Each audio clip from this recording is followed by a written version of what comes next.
Am I the asshole for not chipping in for our dinner group's babysitting costs? I've had the same group of girlfriends since high school. There are 5 of us. Each have a kid. Well, except me. We do dinner about once a month, and recently the group has hired a babysitter to watch the kids while we go to dinner. It's 4 kids, so it's $100 for 2 to 3 hours. That is dirt cheap. At dinner, we take turns paying. Everyone generally orders about the same amount of stuff. 1 alcoholic drink, and we split 2 bottles of sparkling water for the table along with our entrees. It's never really been a thing until recently. After dinner, the person responsible for the week pays, and then I assume they all head back to the house the babysitter is at to pick the kids up. I just go home. This week, it was my turn to pay. The first time since they hired the babysitter. I paid for dinner as normal and hugged everyone goodbye. When I got home, I had a flurry of texts from the group saying that I owed $100. I asked what they were talking about because I had paid for dinner. They said because it was my week to pay. I was also expected to pay for the babysitter. Quote, because all of us get the pleasure of being out without kids. I said, I don't have kids. Why would I pay for your babysitter? They said, you get the pleasure of hanging out with us, and it's the only way that we can do it kid-free. I'm sticking to my guns, and I'm not paying. But my friends think I am being unfair for not being willing to pay my share of the babysitting. What share? I have no kids to babysit. This is causing a rift, but I don't think I'm being the jerk. But maybe I am. This wouldn't be a financial imposition on me, but it sure seems unfair. Am I the asshole for refusing to kick in for babysitting when I don't have any kids being babysat? Story time on how I told my mom I was pregnant for the very first time. Let me start off by saying I was halfway through my 2nd year of college at this time. Most of the people around me knew that I planned on waiting until I was a little bit older to have kids. My now husband, but boyfriend at the time, were really close, had a great relationship. We've been together for a while, but you know, we just planned on waiting. My freckles come out so much in the sun. So I went to school like an hour and a half from home. So finding out I was pregnant was a shock. I had to get an ultrasound just to confirm the pregnancy, see how far along I was, all of that. The only place I could get a free ultrasound was in my hometown. So my mom just so happens to call me that morning. She's like, oh, what are you doing? And I lied. I was like, oh, I'm just in class. And she's like, okay, well, I'll call you later. Mind you, I was on my way home. Well, not home, but the ultrasound clinic. In my head, what I thought was gonna happen was I went to the ultrasound, found out I was probably like 4 to 6 weeks pregnant, and then I was gonna go back to where I went to college and just kind of like marinate in my thoughts and then tell her once I had time to like register it. I've told this story so many times before, but when I got to the ultrasound clinic, it did not happen like that. So they tell me that I am 17, almost 18 weeks. That situation in itself was a lot. I was almost halfway through my pregnancy and my mom had to know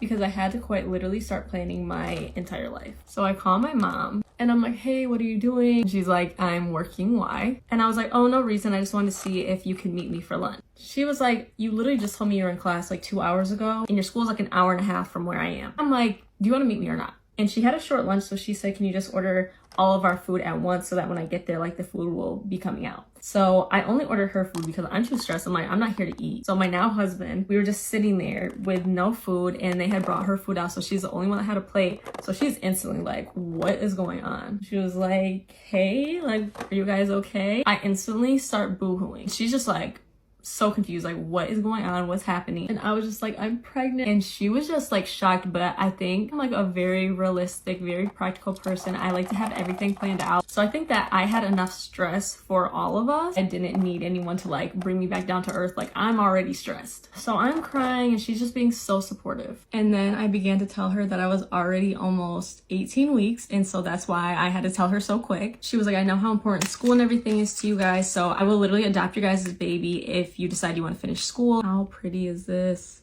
Yeah, she was like, if you guys decide you want to finish school, I will literally adopt your baby so you guys are done with school. Like she was just giving us all these options of what she would do. But I was like, no, you know, even though I'm scared, I knew that that was not what I wanted. I knew that I wanted our baby, but just the fact that she even offered, that will always stick with me. And like I said, I always talk about my mom and how much I love her and how I just want to like give her the world. And again, this just goes back to prove that. So yeah, I'm sure that she had her concerns. She definitely just like went into grandma mode so fast. And she absolutely loved my now husband. So I know that she had her concerns, but she was just so excited and she's always believed in me through everything that I've done.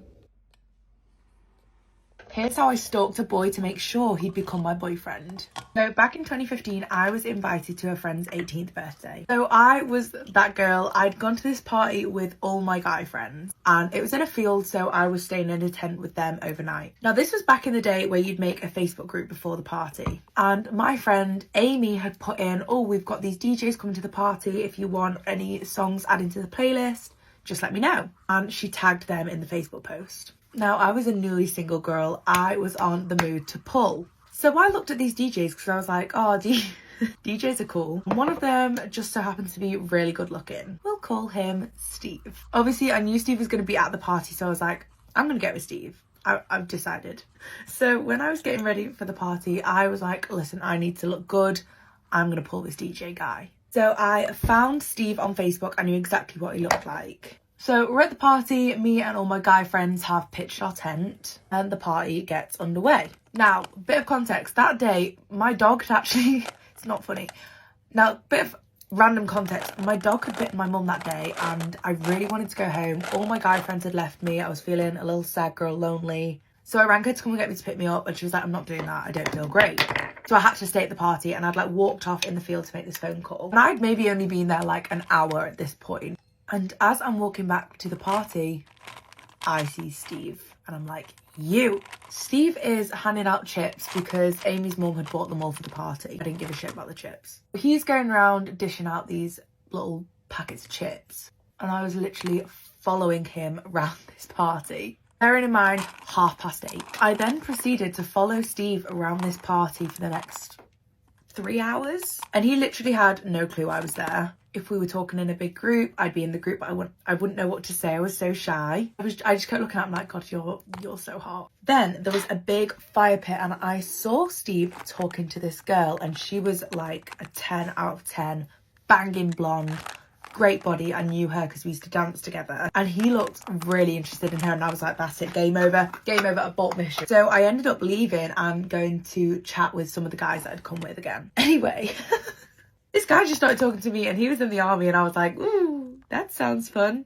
So, in an attempt to make Steve jealous, I ended up kissing this army guy. Steve wasn't even in the realm, so I wouldn't have even seen that. Army guy leaves. Not too sure how this next bit ended up happening, but I got into a big circle of people again. And guess who rocks up to the group? Steve's back. What I should have mentioned earlier is that the group of lads I went with, one of them was my ex-boyfriend.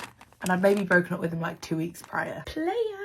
So me, Steve and about 10 other people are in this big circle. Next thing I know, my ex comes over the hill. We'll call my ex Bill. Bill at this point has been drinking for a solid 5 hours. And for some reason, Bill is raging at me.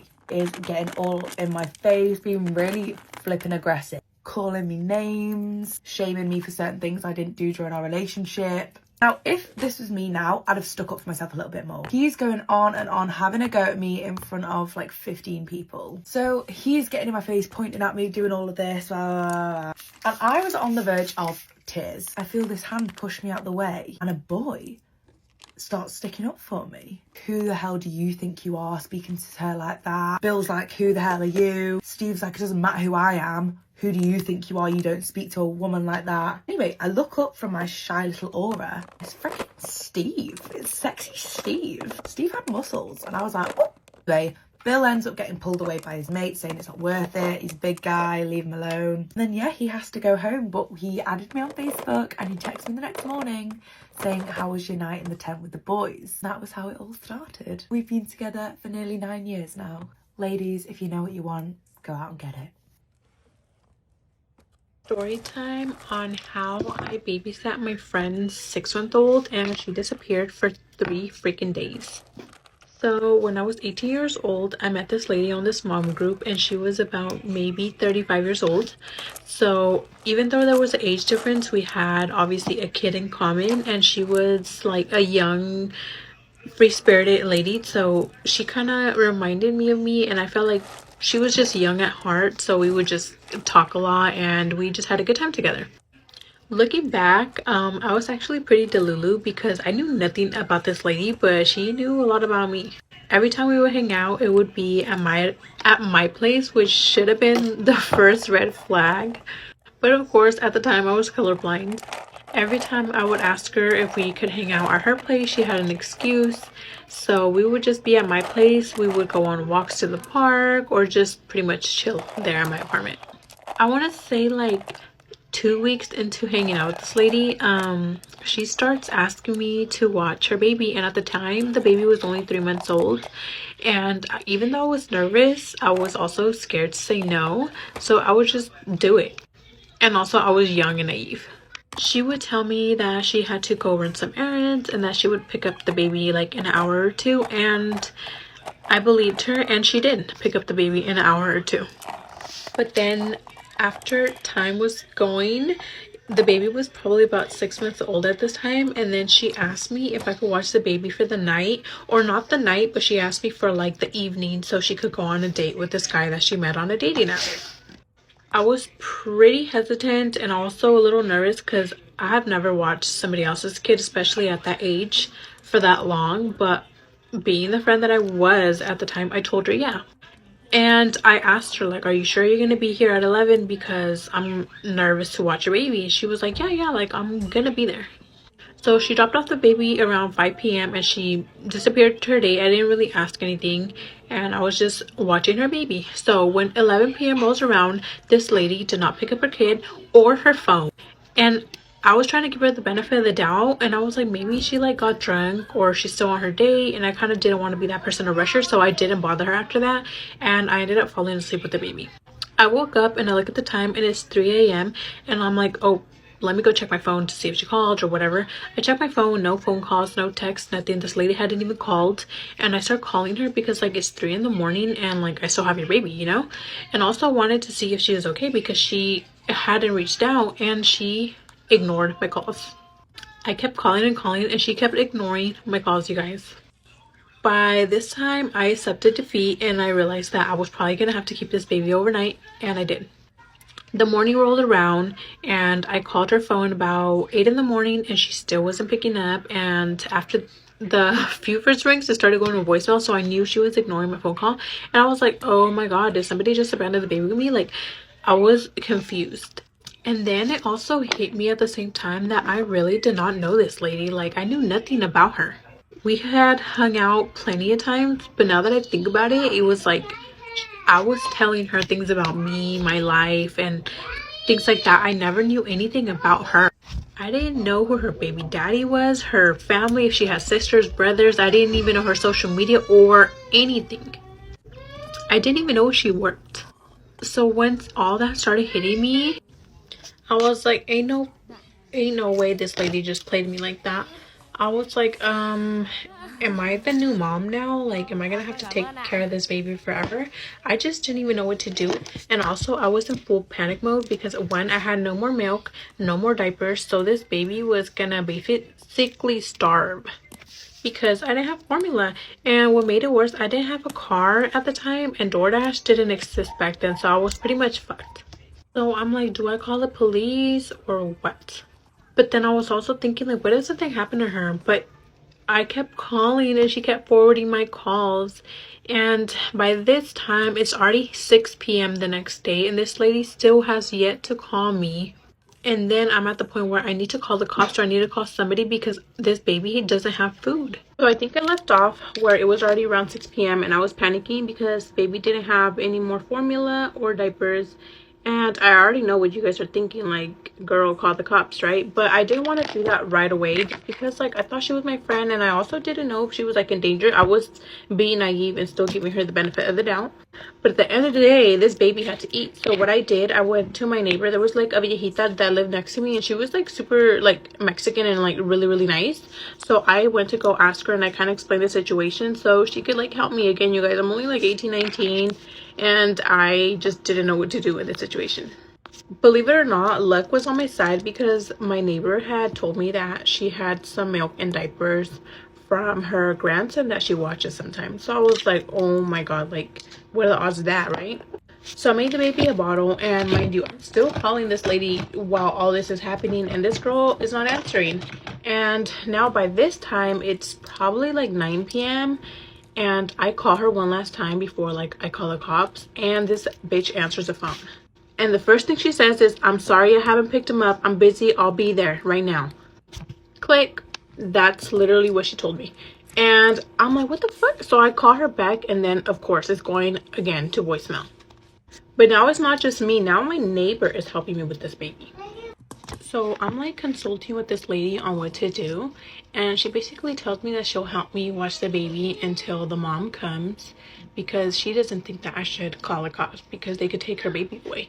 And at this point I'm like, dude, I don't even care. I need this baby to get picked up. So at this point, it's been like an hour since I had that phone call with the mom where she said she was like coming, but she never did. And again, time passes by, and it's probably about 12 p.m. now, and I realized and accepted defeat for the second time and realized I was going to keep this baby overnight again. The old lady that lived next door said she could keep the baby and help me until the morning if I wanted, and I was very tempted to say yeah, but I was like, no, I'll watch him. And also, I didn't want this baby to be like in CPS or somebody else's care. But at the same time, I was really upset because the mom had picked up, so that showed me that she was just not coming because she didn't want to. She could have easily called me and explained any type of situation that she was in and could have gave me a choice, but she gave me no choice to watch this kid. Oh, also, you guys, mind you, all this is happening while I'm also watching my 2-year-old. So I was stressed, okay? And then the next morning comes, and again I'm blowing up this lady's phone. And then at that point I'm like, so I'm pissed, okay? Like, I'm just like, I don't even care. Like, I'm calling the cops. And I left a voicemail and I told her, like, I'm gonna be calling the cops and you can pick up your baby at the police station. So you would think that would scare her and be like, oh shit, let me go pick up my kid, but it didn't. And the next morning when I woke up, my neighbor, she came over to help me with the baby, and we were kind of talking about the whole situation. And I just told her, like, I can't take it anymore. Like, I cannot watch this baby. Like, I could barely watch my kid. And then she was like, well, I think with that we should call the cops. So I'm like, okay, cool. So as I'm calling, this lady calls me back, and she was like, hey, I'm so sorry, I'll be there right now. So then I'm just like, okay, like she's finally coming. And it's around, by this time it's noon. So I kind of had the sense of relief that I didn't have to turn this baby into the police station. Like, the mom got the voicemail and this baby is getting picked up soon. And then time starts going, and it's already about 4 p.m. and I realize I've been bamboozled again. She's not coming. She ain't. So I end up calling the cops and basically just told them everything. And I was also crying because I was scared. I thought I was gonna get in trouble. They took down the report and they told me that they would come and check it out and most likely take the baby. And what's crazy is that the police were taking really long with them. And around that time now, it's probably around 6 p.m. that day. And I called back the police and I'm like, hey, like, what's going on? I called like hours ago and I just need an update at this point. If I'm not gonna get an update from her, I need an update from the police. Are you coming or not? So then I hear a knock on the door and it's like, and I'm like, yeah, the police is finally here. Well, I didn't have that sense of relief like that, but it was like somebody, I'm probably gonna get some answers. They're gonna search for the mom, whatever, right? So I open the door and it's the mom. And honestly, I just wanted to, but I didn't. And she comes in and she's like, oh, like, where's the baby? So I don't even want to ask her at this point because I'm so mad. So I'm like, let me get the things, like the baby's things together, and then I'll walk her out and I'll ask her. Girl, she was like picking up everything, and I told her, I'm like, hey, like, the neighbor like gave me milk, diapers, because you didn't. And then when we were outside, I asked her what was going on, and she was putting the baby in the car seat, and she literally ignored me, you guys, and she closed the door and drove off. So I'm standing there like the emoji, like, what the fuck, right? This lady just skirted off, and I did not get any answers from her. And about 40 minutes after that, the police got there. And now I feel dumb because I have no baby to show them and no information about this lady either. So it's kind of like pointless. All I have is a phone number. So the police are looking at me like I'm literally like I made this story up, but I have literally no way to prove that this was real because I had no baby with me anymore. So basically, the police took down information and they ended up leaving. There was nothing they can do since the baby wasn't there no more, and they really had no way to reach the mom. And I doubt the mom was going to be answering their calls. After this, I never heard from that lady again. And she also stopped going to the mom groups. I ruined my parents' relationship over reading mail. Originally posted July 2nd, 2023. I, 24 female, don't want to say what I do for work, but let's just say it's the type of job that includes a lot of written letters from clients that are supposed to be confidential and only for my eyes. I'm fresh out of college and living with my parents so I can finish paying off for school. My work letters, of course, go to my parents' address since they live miles away from a post office and driving to a P.O. box is a huge pain. The issue started with my father. Ever since high school, when I received mail, my dad would open it. Whenever I received Christmas or birthday cards in the mail with money in them, my dad would hand me the card and insist he'll keep the money safe for me until I demanded he handed it over. Any package I would order for myself, he would open and hand to me. Sometimes the products were used by him as well. The final straw was when he received my acceptance letter to my dream college, and instead of waiting for me to come home to open it, he opened it himself and called me while I was at work to congratulate me. I've spoken to my mother about how much this makes me feel uncomfortable, and she told me she'd speak to my father about it, to which he would apologize and not do it for a week before doing it again the next week. I had also spoken to my dad about the confidentiality of the mail I would be receiving now that I'm working, and he says he understands, but it all came crashing down a few weeks ago. While I was working, my dad came into my room and handed me opened envelopes from my clients and even tried to have a conversation about it with me, but I just ignored him until he got the hint and left. After work, I yelled at him for violating client confidentiality, to which he got defensive and said that I live in his house. Any mail sent to his house would be read by him. I don't think that's the way the law works regarding that, sir. Furious, the next week I thought I would take revenge on my father by going to the mailbox and reading his mail, but what I found was what ended my relationship with him. I had found credit card statements on jewelry and restaurants that were too fancy for my dad to go to alone, and I don't remember the last time my dad took my mom on a date, nor bought her any jewelry. I also found a letter addressed to my dad from a woman who stated how tired she was for hiding this relationship for so long, and how she is so desperate for his letters to reach her. When my dad noticed the mailbox was empty, he ran back in the house as white as a ghost. He walked into the kitchen to see me and my mom in the kitchen reading his mail. Before the fighting could start, my mom asked me to leave the house. So I drove to my aunt's, who lives 45 minutes away, and explained everything. I came back after 2 days, and my dad's stuff was gone. My mom told me my dad's living in a hotel, and she will be in contact with a divorce attorney. Turns out my dad has been having an affair with a family friend and was hiding it through letters to leave no digital footprint. My dad ended up showing my mom the stash of letters he had, and she took photos of each and every single letter before she asked him to leave. I feel at fault because I at first wanted to be petty with my dad, but it unraveled into this huge event and made me think, no wonder he's been looking through my shit. He was giving himself away. I feel like I shattered my mom's world since I can hear her cry every night about it since the incident. Shit. Top comments. Commenter: you didn't ruin your parents' marriage. Your father ruined it. No wonder he was so controlling. Also, don't know if you're in the USA, but it's a crime to open someone else's mail. It's not your fault he's a shitty person. Just be glad your mother doesn't have to put up with his BS anymore. Hear, hear. Update the next day, July 3rd, 2023. Thank you all so much. I wrote this out last night, drunk off my mind, and I never expected this much kindness from strangers. I'll go ahead and answer a few questions here and then give an update. Was my dad using my money from the gifts to buy stuff for his mistress? I'm 50-50 on this answer. I received cards when I was young with money, and it was the same routine. Aunts and uncles would leave $100 per card, and my dad always gave them to me when I was younger. As I got older, obviously the money reduced to $20 to $40. I do believe my dad would give me back half of my money in those cards, which would make sense as to how he was able to make such huge expenses on his mistress. Oh my God. I need to collect proper evidence, so I plan on calling my aunts and uncles and other relatives who would send me money. The mistress would send letters addressed as a business or a credit card company. If you ask me, they were doing the most. When my mom would check the mail, she would see the letters that were addressed to my dad as bills or some crazy BS and never open them because she doesn't handle the bills. A lot of packages were sent by the mistress as well, which is why he went through my packages, and I don't want to imagine what kind of crap she was mailing him. Now for the update. Like I said before, it's been a few weeks since it happened. I've been doing my best to comfort my mother while she deals with all the legal business and my dad's constant appeals to my mom to apologize and begging for forgiveness. I've been here to listen to her, and she keeps spiraling between wanting to forgive him and cursing him to hell. I told her my own personal opinion, which was to never take back a cheater. She did basically everything for him, and she shouldn't see it as her not being enough for him. That's his fault for not appreciating her.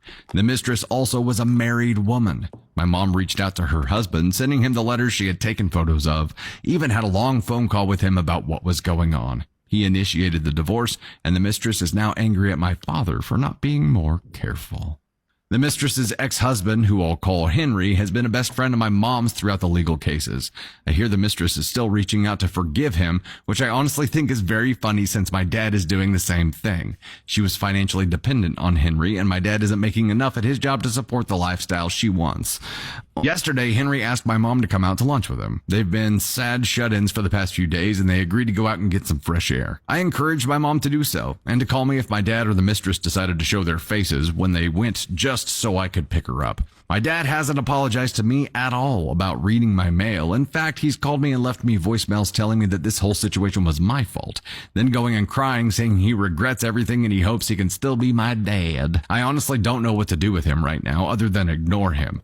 I don't know if there will be another update, but I will if something major happens. Again, thank you so much for the supportive comments, and I hope some of what I said clears things up for you all.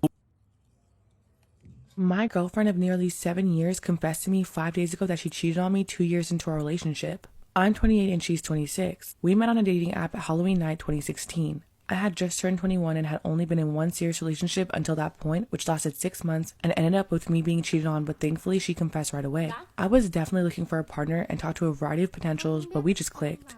We talked for about 2 weeks, mostly PG, but towards the end of it started getting sexual, and it was obvious there was attraction. Mid-November was the first time that we met. I drove 2 hours to hang out with her while her mom was away, and we hooked up. In the following weeks, she let me know that she would be moving an 8-hour drive away. We weren't official at this point, but I did feel strong emotions towards her, so I asked her to be mine the weekend that she moved away. For the next 2.5 years, we went back and forth visiting each other. I even hopped on a plane for the first time in my life just to go see her. We've lived together since the summer of 2019, and up until a few days ago, we were finally going to rent our own spot. I've never suspected that she could be unfaithful because of how she's shown genuine care and support for myself and my family. We've been together for some of the most memorable events of each other's lives: graduations, parents' weddings, vacations, and even adopted 2 cats a few months ago. The last 2 weeks have been especially fun since we started going out to places more. For the first time in years, I felt good about where I was in life, and I was super excited looking forward. Sunday morning was normal. She got up and went to church while I slept in. I got a call right around noon. She sounded distraught. "I really need to talk to you. Can you meet me in the car?" I figured maybe she had an argument with our friend she usually goes to church with, or some other issue not related to the relationship. When I went in her car, she was already sobbing. "I love you now more than ever," she said. I don't recall exactly how the words went, but she began explaining to me on Halloween night, 2018, she went out to an event with 2 of her coworkers, one guy and one girl. After the event was over, girlfriend dropped off the girl because her drop-off point was closest. Not sure at what point girlfriend decided to let the guy drive. Girlfriend claims that she was super tired by now and it was close to 2 in the morning. By the time she realized it, they were in a parking lot and she didn't know where they were. She explains to me how she never had any ideas about this guy or any attraction at all, but he was being really pushy about getting any action. Thinking about what happened next really messes with my head. He convinces her to make out, which she claims was disgusting, for I don't know how long, but once she tried to say enough, he kept pushing for more. Eventually, they hop in the back seat and the dirty deed is done. According to her, she started crying not too long after they started, and when the guy noticed, he stops. He grabbed her phone and blocks himself from her Snapchat. My girlfriend still worked there for a while, but she said that they had 0 contact afterwards and would avoid him all the time after. The way I see it, she had so many options, but she chose to cheat on me with someone she wasn't even attracted to, out of pity and weakness to stand up for herself. Now, I do believe her when she said that it all came down to being pressured and confused. She's a super nice person, shy and reserved, and I could see how she could have been coerced back then. It still doesn't change the fact that it happened and I've been lied to for the past 5 years. Once it settled on Sunday night, we talked again, and it ended with me asking for space away from her, which she respected and stayed with her friend for the next 2 following nights. On Tuesday, we talked after work and decided to try to work through things. She moved back in that night, and every night since then, we've especially been on each other.